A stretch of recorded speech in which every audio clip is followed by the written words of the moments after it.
Assalamualaikum warahmatullahi wabarakatuh. Allahumma sholli ala Muhammad wa ala alihi walhamdulillahirabbil alamin. Selamat pagi siswa siswi SMK Handayani kelas 12 semua jurusan.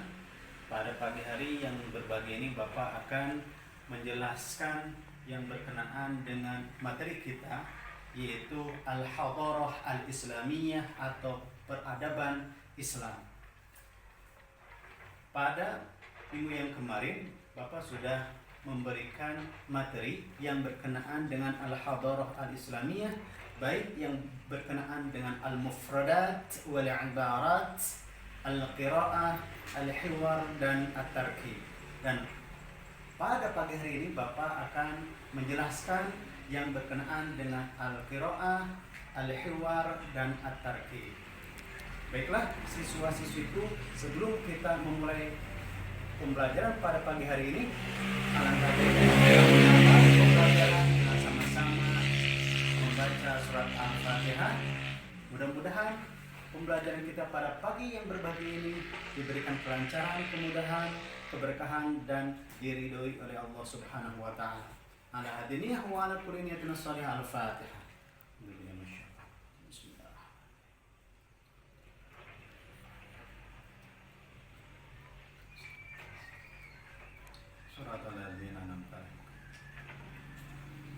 Baik, materi kita yaitu Al-Hadarah Al-Islamiyah.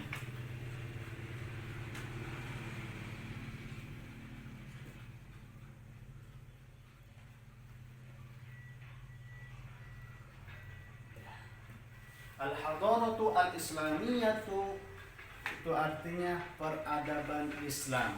Nah, yang pertama yang berkenaan dengan materi Al-Qira'ah, Bapak akan mencontohkan bagaimana kita membaca teks Arab. Kenapa? Karena ketika kita membaca teks Arab itu akan berbeda dengan kita membaca ayat-ayat Al-Quran. Baik. Al-Hadaratu Al-Islamiyatu bainal amsi wal yawm. Anzalallahu al-Qur'ana ala rasulihi Muhammadin sallallahu alaihi wasallam hudan linnasi jami'an. Fahtaja al-muslimuna ila qira'ati hadzal kitabil karim wa fahmi ma'ani. فظهرت علوم القراءات وعلوم التفسير والتفسير وعلوم اللغة العربية. واحتاج المسلمون أيضا إلى أن يفهموا الشريعة. فظهرت علوم أصول الفقه والفقه، وقد فرض القرآن على المسلمين أن يتفكروا في أحوال الكون. وبهذا اهتم المسلمون بالعلوم التجريبية، فظهرت علوم الكيمياء والفيزياء والطب والبيولوجيا وما أشبه ذلك من العلوم الطبيعية. Nah, itu salah satu cara kita membaca teks Arab. Dan silahkan untuk seluruh siswa-siswi dilatih, ya, dilatih di rumah masing-masing cara membaca teks Arab. Nah, di sini Bapak akan menjelaskan sedikit yang berkenaan dengan Al-Hadarah Al-Islamiyah, dan nanti untuk secara keseluruhan akan Bapak rangkum, akan Bapak berikan berupa PDF. Ya.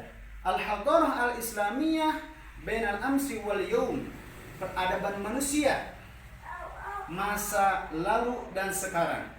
Anzalallahu al-Qur'an ala rasuli Muhammadin sallallahu alaihi wasallam. Allah menurunkan Al-Quran kepada Rasulnya Nabi Muhammad sallallahu alaihi wasallam, hudan linnasi jami'an. Nah, petunjuk bagi semua manusia. Fatajal muslimun ila qira'ati hadzal kitabil karim wa fahmi ma'ani. Kaum muslimin memerlukan pengkajian terhadap kitab yang mulia ini dan memahami artinya. Nah, di sini Al-Quran itu adalah sebagai petunjuk yang mana harus dibaca, yang mana harus dipahami dari segi artinya oleh kaum muslimin. Fadhaharat ulumul qiraat wa ulumut tafsir wa ulumul lughah al-arabiyyah. Nah, ketika kaum muslimin itu membaca dan memerlukan yang namanya pemahaman terhadap Al-Quran, maka muncullah ilmu apa saja? Ilmu qiraat, ilmu tafsir, ilmu bahasa Arab. Wa tajal muslimuna aidan ila ayyafhamu asy-syari'ah.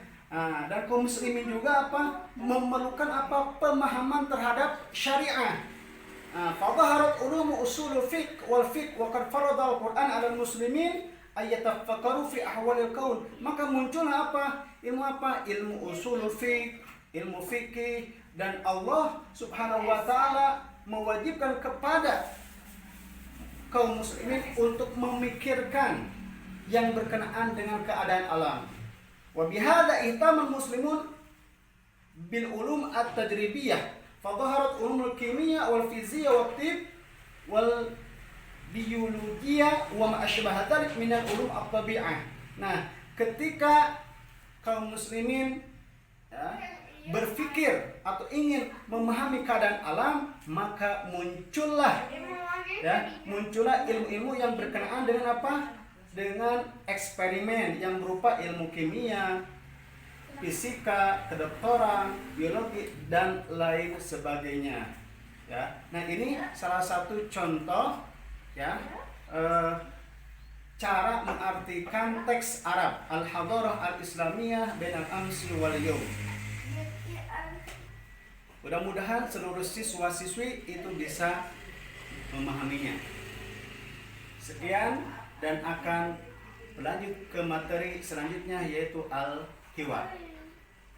Bismillahirrahmanirrahim. Baik, tadi yang pertama adalah materi yang berkenaan dengan al-qiraah atau membaca teks Arab. Nah, yang kedua Bapak akan mencontohkan cara bercakap-cakap atau percakapan dalam bahasa Arab yang terangkum di materi al-hiwar.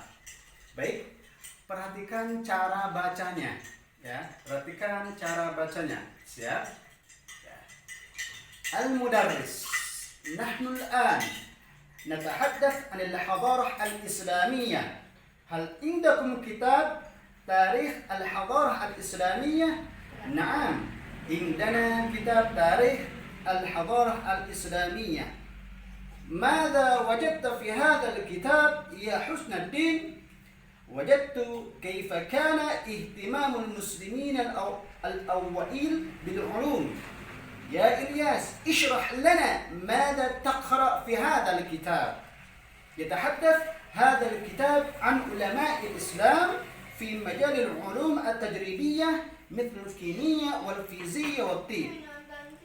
اذكر هؤلاء العلماء يا عبد الحكيم، منهم جابر ابن الحيان وابن سينا وابن هيثم وغيرهم. صحيح، عرفنا أن جابرا أعظم كيمياء، عنده مؤلفات مشهورة في علم الكيمياء. هل وجدت شيئا آخر في هذا الكتاب يا محمد؟ نعم، ووجدت ابن الهيثم، فهو منشئ علم الضوء والبيرون الذي اشتهر بقياس مسافة الأرض وبيان كسوف الشمس وغير ذلك من حركات النجوم والكواكب. وجدت أيضا أن ابن سينا هو أول الأطباء الذي استعمل التخدير في الجراحة. هل وجدت علماء الإسلام في مجال الرياضية يا عائشة؟ نعم، وجدت قد سبق علماء الإسلام المشهورون في الرياضية، منهم ابن جابر البتاني والخوارزمي والبيرون. هل عرفت ما أهم العوائل لتلك الاكتشافات العلمية يا سيف الله؟ نعم، عرفت أن الإسلام هو أهم العوامل لتلك الاكتشافات العلمية. Nah, itu cara kita bercakap-cakap atau melakukan percakapan dalam bahasa Arab. Silakan dilatih di rumah. Jadi jangan sampai kita membaca teks Arab atau bercakap-cakap kita seperti membaca Al-Quran. Ya, terima kasih. Bismillahirrahmanirrahim.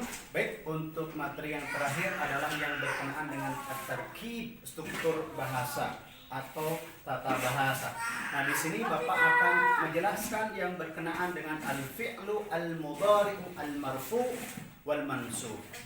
Nah, sebelum itu akan Bapak jelaskan terlebih dahulu apa yang dimaksud dengan al-fi'lu al-mudhari'u. Al-fi'lu al-mudhari'u adalah kata kerja yang menunjukkan suatu perbuatan baik yang dilakukan sekarang maupun yang akan datang. Ya, seperti kita ketahui bahwasannya salah satu ciri atau ciri-ciri dari al-fi'lu al-mudhari'u adalah apa? Setiap katanya diawali oleh a, ta, na, ya. Contohnya apa? Ana, akum, anta, takum, huwa, yakum, nahnu, nakum. Nah, itu contoh dari al-fi'lu al-mudhari'. Nah, pada kesempatan yang berbagi ini, Bapak juga akan menjelaskan yang berkenaan dengan al-fi'lu al-mudhari'u al-marfu'. Nah, bagaimana sih bentuk al-fi'lu al-mudhari'u al-marfu'?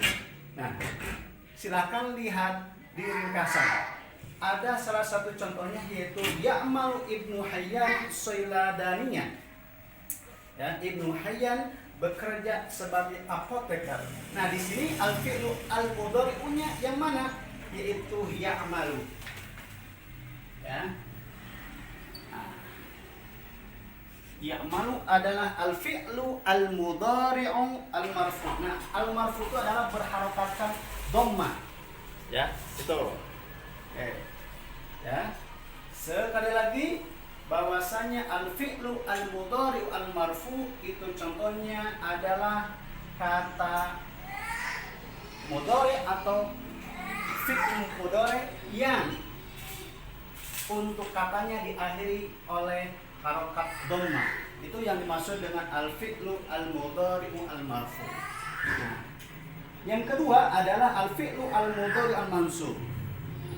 Adalah kata kerja yang menunjukkan suatu perbuatan, ya, baik sekarang maupun yang akan datang, yang mana berharokatkan fathah. Nah, sebelum itu kita harus tahu dulu, ya, untuk al-fi'lu al-mudhari'u al-mansub ini tidak bisa berdiri sendiri. Harus didahului yang namanya huruf-huruf nasab. Huruf-huruf nasab adalah huruf-huruf, ya, huruf-huruf nasab adalah huruf-huruf yang membuat fi'il mudhari' menjadi mansub atau berharokatkan fathah. Apa saja? An, lan, sama lamut ta'lil. Ya. Nah, di sini contohnya adalah la yanjaha al-kaslan. Ya. Nah, la yanjaha al-kaslan. Di sini yang dimaksud dengan al-fi'lu al-mudhari'u al-mansub adalah lan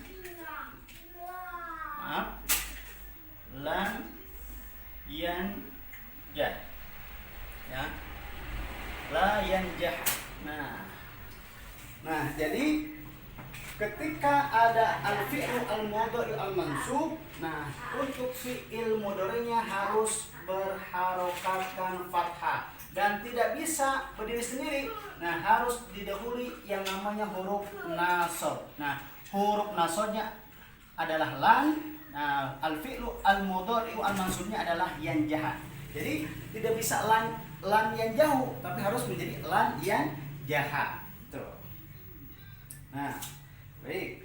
Untuk selanjutnya contoh yang kedua, ya. Contoh yang kedua adalah hum yanjahuna fi a'malihim. Mereka berhasil dalam pekerjaannya. Nah, al-fi'lu al-mudhari'u al-marfu itu pasti, ya, pasti untuk jamaknya itu diakhiri oleh nun. Hum yanjahuna, hum yakumuna. Nah, itu pasti diakhiri oleh nun kalau al-fi'lu al-mudhari'u al-marfu. Nah, sedangkan untuk al-fi'lu al-mudhari' al-mansub, nah, nunnya ini harus dibuang, ya. Nah, menjadi al-kusala'u la yanjahu fi a'malihim. Nah, orang-orang malas tidak akan berhasil dalam pekerjaannya. Nah, ketika al-fi'lu al-mudhari al-mansub ya, yang menunjukkan kata mereka ya, yang awalnya di al-fi'lu al-mudhari al-marfu itu pakai nun. Nah, untuk al-fi'lu al-mudhari al-mansub ini harus nunnya harus disembunyikan. Jadi menjadi la yanjahu. Dari hum yanjahuna menjadi lan yanjahu. Nah, ini. Nah, kesimpulannya adalah untuk al-fi'lu al-mudhari al-marfu, ciri-cirinya yang pertama harus berharokatan dhammah di akhir katanya. Yang kedua apa? Ketika jamak, nah maka harus diberikan nun. Nah, sedangkan al-fi'lu al-mudhari al-mansub ya, untuk kata kerja atau fi'il mudhari'nya harus didahului oleh an, lan, lamut ta'lil. Nah, ciri-cirinya untuk katanya harus berharokatkan fathah, dan ketika jamak nunnya harus dibuang. Nah, itu untuk ciri-cirinya ya. Nah, an itu artinya apa? Lan itu tidak akan ya. Nah, contoh di sini apa? Untuk an itu tidak mempunyai arti ya. Nah, kalau lan itu tidak akan ya. Kalau misalnya lamut ta'lil itu artinya supaya atau untuk. Oke. Mungkin ini saja yang bisa Bapak sampaikan. Untuk lebih lengkapnya kita bisa berdiskusi di WA ataupun di sekolah. Mudah-mudahan semuanya paham. Terima kasih. Wassalamualaikum warahmatullahi wabarakatuh.